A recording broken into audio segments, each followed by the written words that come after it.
adelante, para adelante y para atrás, nada más. Y el puntero es este. Muy buenas tardes.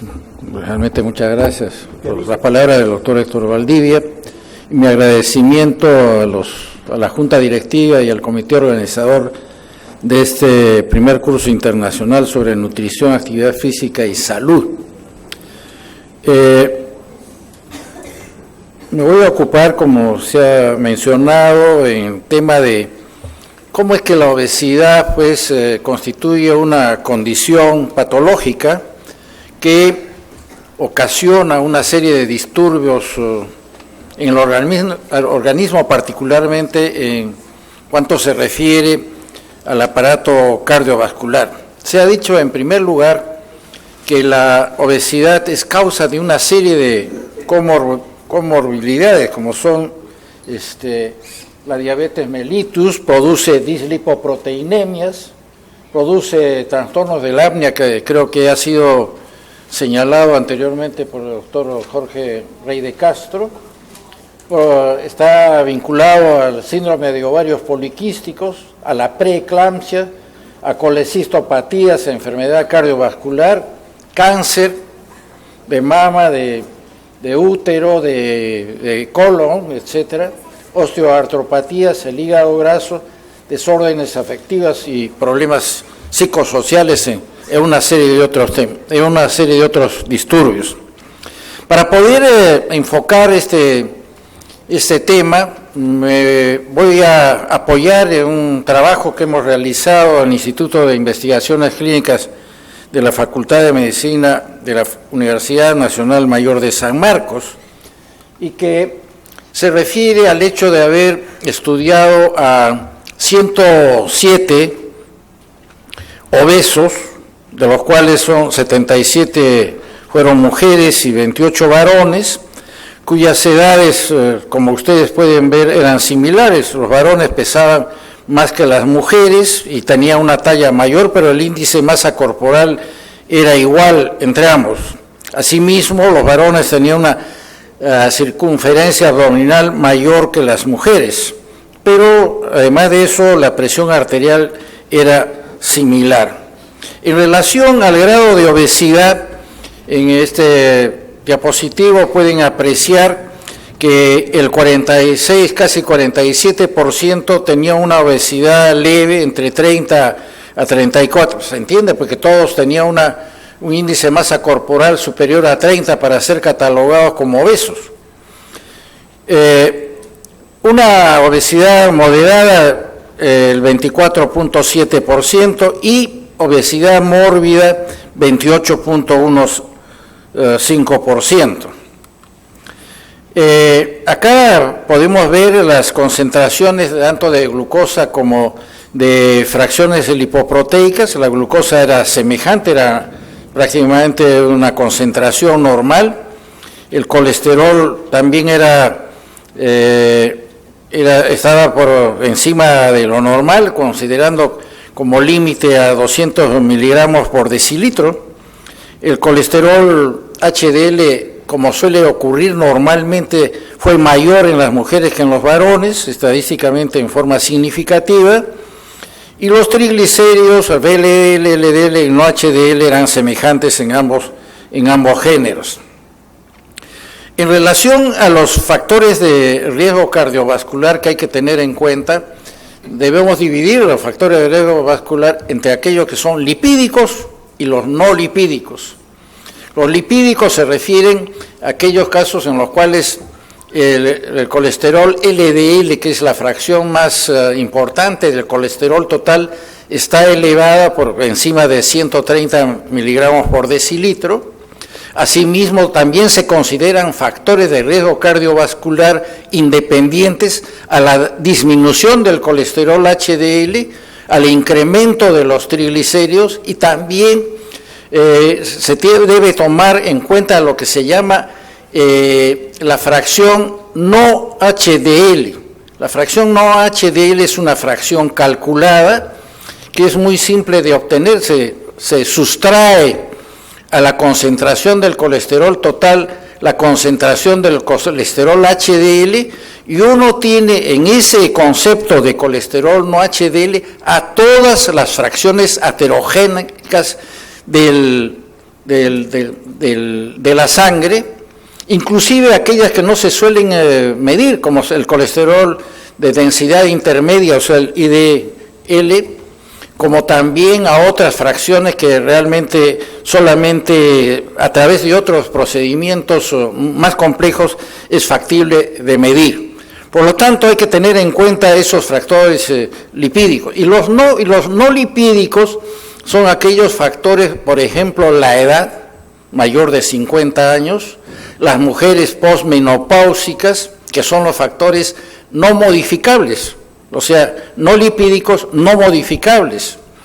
Y asimismo, los modificables sí, evidentemente hay otros factores como es la obesidad, la diabetes, el sedentarismo y muchos otros, el tabaquismo, etcétera. Entonces, dentro de este concepto, en este grupo de 105 obesos, hemos encontrado que los factores de riesgo cardiovascular más importantes era el antecedente familiar de tener ya factores de riesgo, entre otras cosas, entre otros aspectos, la propia obesidad, o sea, los familiares de estos obesos eran obesos. Y eso ya constituye también un antecedente muy importante, que en este caso llegaba hasta cerca del 90%. En segundo lugar, tenemos a la dislipoproteinemia como único factor, o sea, independientemente de los otros factores que están señalados en este diapositivo, 87.6% de los obesos que hemos examinado tenían algún tipo de dislipoproteinemia. También hay que considerar los antecedentes personales de factores de riesgo cardiovascular, porque ya estos pacientes exhibían antecedentes de haber sido obesos, por ejemplo, en la infancia, o tener pues sedentarismo, o tener algún otro factor de riesgo cardiovascular como antecedente personal que es necesario tener en cuenta. Luego viene el tabaquismo, con 15.3%, mucho más presente en el género masculino en una forma significativa, y luego una combinación de factores, por ejemplo, dislipoproteinemias más hipertensión arterial en el 14.2%, dislipoproteinemia con glicemia elevada, ya sea como una tolerancia disminuida a la glucosa, o sea, glucosas que están entre 110 miligramos a 125 miligramos en ayunas, que se considera que esa persona ya tiene un trastorno inicial de la tolerancia a la glucosa, o aquellos casos en los cuales la glicemia en ayunas era francamente diabética, o sea, por encima de 125 miligramos.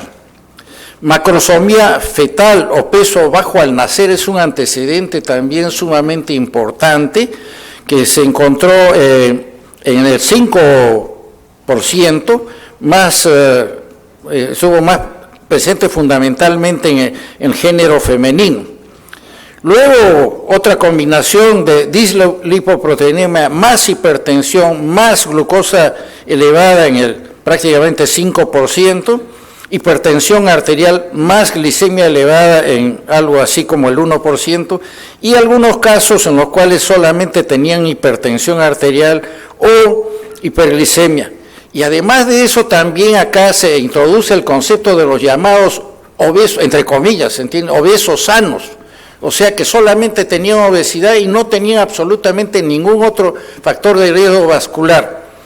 Esto se puede ver que de este 8.5% del total de obesos fue mucho más importante en las mujeres, o sea, llegaba al 9%, y en los varones al 7.14%, y que la diferencia era estadísticamente significativa. O sea, tenemos que tener ese hallazgo que de ninguna manera significa que no tienen ningún riesgo cardiovascular, significa que no tienen otros factores de riesgo cardiovascular añadidos al de la obesidad. En el caso de ¿Qué tipo de alteraciones lipoproteicas hemos encontrado en estos pacientes? En primer lugar, se pudo encontrar que había las más diversas combinaciones. Por ejemplo, colesterol total elevado con HDL disminuido y triglicéridos elevados llega entre 20 a 30%, como pueden ustedes apreciar en esta diapositiva. Esa combinación del colesterol HDL bajo con triglicéridos elevados, que es, digamos, el patrón muy conocido como síndrome metabólico, o sea, en el cual hay resistencia a la insulina, y el patrón justamente es de esta naturaleza, se encontró entre el 10 al 18%. Colesterol elevado con triglicéridos elevados alrededor del 10%. Solamente colesterol elevado, también pueden ver ustedes ahí, significativamente más alto en las mujeres que en los varones, y colesterol elevado, total elevado con colesterol HDL bajo, aproximadamente en el 6%. Solamente colesterol HDL bajo, también entre 8 a 10%, solamente triglicéridos elevados entre 2 al 8%, y acá añado lo que había mencionado anteriormente, o sea, aquellos que tenían el colesterol no HDL elevado, o sea, por encima de 160 miligramos por decilitro, que hay que tenerlo muy en cuenta porque ya les mencioné que esta fracción contiene a todas las fracciones aterogénicas de la sangre. Asimismo, debo señalar que hemos hecho nosotros estudios no solamente en condiciones basales, sino hemos hecho la experiencia de hacerlo después de dar una sobrecarga alimenticia, un desayuno a los pacientes obesos, y ustedes pueden ver claramente que estos pacientes obesos tenían una curva de tolerancia semejante a los normales, o sea, estas columnas en azul son los obesos, pero vean ustedes la enorme diferencia de la concentración de insulina. O sea, el obeso, para poder mantener su glicemia dentro de lo normal, requiere producir mucho mayor cantidad de insulina, y a esto justamente se llama resistencia a la insulina. Entonces se ve que es enormemente, desde la basal hasta las 6 horas de postprandiales, o sea, no es solamente que hemos examinado en ayunas, sino hasta 6 horas después de haber ingerido. Estos pacientes tienen una gran hiperinsulinemia, al mismo tiempo que una gran hipertrigliceridemia, y también un trastorno en la movilización de los ácidos grasos no esterificados. ¿Cómo es que la obesidad determina estas alteraciones metabólicas? Es decir, cuando hay un incremento de la masa de depósito de grasa, se elevan, como ya ha sido señalado creo anteriormente, se incrementan fundamentalmente los ácidos grasos no esterificados y el factor de necrosis tumoral alfa. Y estos dos elementos determinan resistencia a la insulina, particularmente en el músculo, que eso obliga a que el páncreas produzca una mayor cantidad de insulina, que esto cuando se extiende a un tiempo muy prolongado va determinando un agotamiento de la secreción de insulina por parte del páncreas, y puede llevar evidentemente a una insuficiencia pancreática y a la producción de la diabetes mellitus. Y este es, digamos, el mecanismo por el cual se produce la intolerancia a la glucosa y la diabetes mellitus como consecuencia de la obesidad. En relación a las alteraciones lipoproteicas, es necesario tener en cuenta que la obesidad, al producir resistencia a la insulina, que les he mostrado de una forma muy objetiva, determina una disminución de la actividad de una enzima que es la lipasa lipoproteica, que tiene la capacidad de transportar los ácidos grasos de la sangre hacia el tejido graso y acumularlo como tejido graso. Y esta enzima es dependiente de la acción de la insulina. Por lo tanto, al haber resistencia a la acción de la insulina, disminuye la actividad de esta lipasa y por lo tanto se elevan los triglicéridos y los ácidos grasos y esto a su vez determina metabólicamente una disminución del colesterol HDL y ciertamente un incremento de las VLDL y de las lipoproteínas de densidad intermedia y asimismo de las LDL pequeñas y densas que evidentemente son las fracciones mucho más heterogénicas. Por otro lado, ya es mencionado que hay una disminución del transporte y utilización de la glucosa y hay una disminución en el aclaramiento hepático de la insulina. Por otro lado, la obesidad determina, a partir de la resistencia a la insulina, al hiperinsulinismo que hemos mencionado, que determina un incremento de la actividad del sistema nervioso simpático y de la retención de sodio, lo cual es la causa por la cual en la obesidad se produce hipertensión. No en todos, pero sí en una proporción mayor que aquellas personas que no tienen obesidad. Y esto a su vez determina disminución de la capacidad de dilatación vascular, mayor sensibilidad vascular al sodio, mayor actividad de la renina, angiotensina, aldosterona, disminución de la excreción urinaria de sodio, incremento del volumen vascular, incremento del débito cardíaco y disminución del flujo coronario. Y a través de todos esos mecanismos ustedes se pueden explicar muy objetivamente cómo es que la obesidad es pues un gran factor de riesgo cardiovascular. Y también debemos señalar que es muy importante tener el concepto de la llamada obesidad central, o sea, aquella condición que la mayoría de obesos suelen tener, que viene a ser el acúmulo de grasa intraabdominal.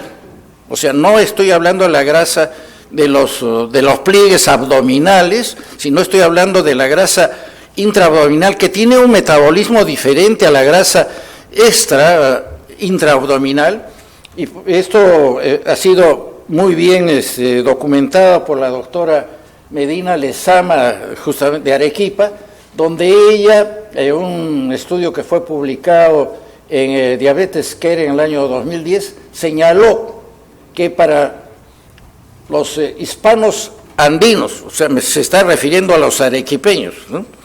Los hispanos andinos, una circunferencia abdominal igual o mayor a 97 centímetros ya era causa de engrosamiento de la íntima vascular y por lo tanto ya significaba que se estaba produciendo un cambio arterial y que era la primera situación para que se produzca un proceso de arterioesclerosis. En cuanto se refiere a los varones, y en las mujeres igual o mayor de 87 centímetros. Por lo tanto, al paciente que nosotros examinamos debemos medirlo, o sea, tallarlo, pesarlo y medirle la circunferencia abdominal para tener evidentemente a través de estas medidas antropométricas una cabal evaluación de morfométrica que permita saber qué riesgo puede tener un paciente. En este diapositivo se ve claramente que a tanto mayor cantidad de grasa intraabdominal existe una menor sensibilidad a la insulina. Por lo tanto, a tanto mayor circunferencia abdominal hay una mayor resistencia a la insulina. Esa es, digamos, en otras palabras, la importancia de tomar en cuenta lo que es la obesidad de carácter central. Esto también lo hemos podido nosotros evaluar, porque este es un caso de un paciente varón de 61 años que tenía un índice de masa corporal de 27, o sea, en el rango de sobrepeso, pero que tenía una cintura abdominal de 100 centímetros, presión arterial normal, colesterol total muy elevado, 248, HDL bajo y triglicéridos elevados, y que tenía en una forma objetiva, un engrosamiento que determinaba una disminución del lumen arterial carotidio hasta de 61.4%. Por lo tanto, se puede ver el efecto evidentemente de varios factores en este paciente, tanto el de la obesidad de carácter central como la dislipoproteinemia. 5 minutos. Faltan 5. Voy a terminar rápidamente. La obesidad realmente se ha incrementado a nivel global y también ciertamente a nivel local, como pueden ustedes ver de este trabajo de Seclen, donde se advierte que la obesidad en Piura, por ejemplo, está en el 37%, en Lima 22%, en Huaraz 18%, en Tarapoto en 17%, o sea que realmente la obesidad en nuestro medio también se ha incrementado. Es también remarcable este dato que sale del Ministerio de Salud Pública, donde se puede ver que a nivel nacional los niños menores de 5 años, por una parte, tienen una desnutrición crónica en un porcentaje muy elevado que es el 18%, sobrepeso tienen el 4.2% y obesidad el 1.24%. Asimismo, es necesario señalar que en el Perú hacemos muy poca actividad física. Nunca, por ejemplo, particularmente las mujeres, 71%, los varones 42%, 1 a 3 veces por semana, como pueden ver 47 y 21%, y más de 3 veces solamente alrededor de entre 7 y 10%, o sea, hacemos muy poca actividad física, y para eso no se requiere ser maratonista. Sencillamente hay que hacer lo que siempre hemos recomendado, caminar 30 cuadras todos los días para todas las edades, inclusive la nuestra que ya pasa de los 80 años, caminar por lo menos 30 cuadras es bastante saludable. Y basta con eso. Yo creo que no se requiere mayor complejidad para poder hacer una recomendación acerca de la actividad física. Y termino señalando que justamente, miren ustedes, entre el año 2008, esta es una información del Ministerio de Salud Pública, donde se ve que entre las principales causas de mortalidad por género en el Perú, está a la cabeza las neoplasias malignas, pero en cuarto están enfermedades isquémicas del corazón, en sexto enfermedades cerebrovasculares, en el duodécimo enfermedades hipertensivas, y en el 15º está la diabetes mellitus. Y vean ustedes que de la misma fuente, como en el año 2014, o sea, 6 años de diferencia entre ambas informaciones del Ministerio de Salud, vean ustedes cómo se han incrementado las enfermedades de carácter crónico, no transmisible, como dice otras. En quinto lugar, otras formas de enfermedad del corazón, enfermedades isquémicas, enfermedades cardiovasculares. Diabetes mellitus ha pasado al 10º lugar, en 6 años, nada más. Y entonces, esto nos permite llegar a las siguientes conclusiones. En primer lugar, la obesidad es la consecuencia de los cambios de estilo de vida, es decir, comemos más y hacemos menos actividad física. No comemos saludablemente y sencillamente somos sedentarios. La obesidad es causa de varias comorbilidades, como he podido señalarlo claramente, y la obesidad sola y en conjunto a otros factores de riesgo vascular, evidentemente causa daños cardiovasculares.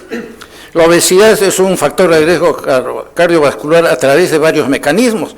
Ya he señalado la resistencia a la insulina, la dislipoproteinemia, la hipertensión arterial y muchos otros mecanismos. La prevalencia de la obesidad se ha incrementado a nivel nacional y global y finalmente se ha incrementado en el país la mortalidad por factores de riesgo cardiovascular que en mi concepto están muy vinculados a la obesidad. Gracias. Muchas gracias, doctor Garmin. Las preguntas las hacemos al final de las 3 ponencias.